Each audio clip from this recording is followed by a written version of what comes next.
إضافة مهمة خاطر فتح باب مهم جدا، لأنه هيبة الدولة أيضا من هيبة القائمين على السلطة العمومية.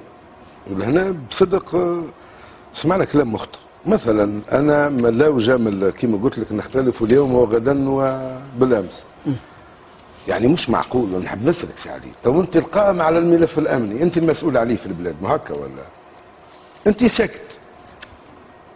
نسمعوا سي لطفي زيتون يحكي على مؤامرة ويحكي يقول في كلام مخطر يعاقب عليه القانون. إذا كان طلع صحيح الفصل 72 سيد الوزير هو أنت في الإعدام فيها قضية، أنت ماك مقدم فيها قضية في جانب آخر أنا مش بدش عليها. أنا فيها خصوصيتي. أنا مازلت راني عديت 7 سنين برك خارج الحبس، ماذا بيك ما تسرعش ترجع كأنهم طوالوا عليك برشا. ما نحبوا حد في الحبس نحن. ما نحبوا حد في الحبس بما فيها السلفيه كنا نرافعوا عليهم وندافعوا عليهم. ايوه. اليوم وقت تجي مسؤول حكومي برتبه وزير ويعطي تصريحات من هذا القبيل، يجي وزير اخر يقول لا ما فماش مؤامره، وزير العدل.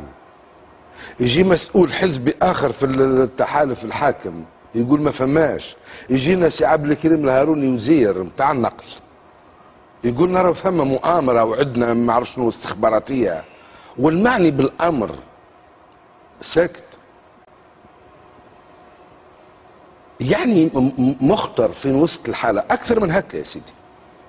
وقت اللي السيد رئيس المؤقت للجمهوريه يصرحوا في التلفزه على الهواء ويوجه اتهامات اليسار ويسار متطرف ولا اقصى اليسار الى اخره من التصنيفات، فهمتني، ويوجه تهم مخطره، ومن بعد يستثني من يستثني ويخلي من اللي يخلي ولا حجه ولا دليل. هذا التعامل يضعف هيبه الدوله.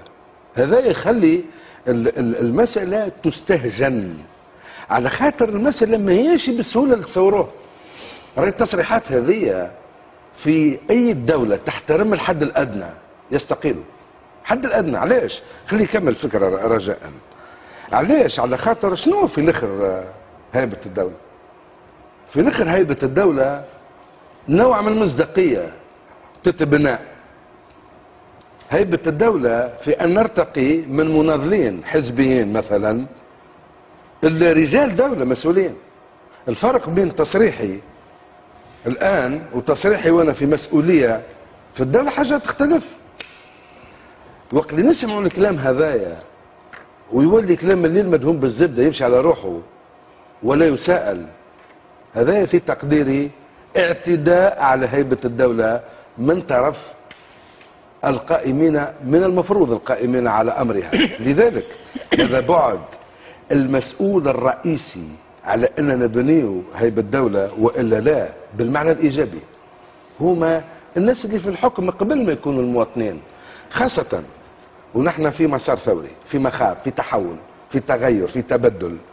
المواطنين بدات تطيح الثقافه القديمه وبدات تبنى عندهم ثقافه جديده، ومواطنين حاله من القهر والكبت، وخلقهما تضحياتهم هم مش تضحيات ناس اخرى، هم اللي واجهوا الديكتاتوريه واطاحوا بها ويحسوا انه هم مصدر الشرعيه، والشعب هو مصدر الشرعيه في كل الحالات. هذوما لما يصير عندهم انفلات في القول والله مقبول، لانها باش تربى ثقافه شويه شويه. لكن اللي في السلطه واللي في الحكم والمسؤولين ووزراء الى اخره يقولوا كلام كيفما كانوا هكاكا، يولي ما عندهمش الاهليه باش يكونوا في الحكم صراحه. على الاقل هيستقيلوا، يحترموا الراي العام ويحترموا البلاد ويحترموا المسؤوليه ويحترموا هيبه الدوله، هذا اقلها.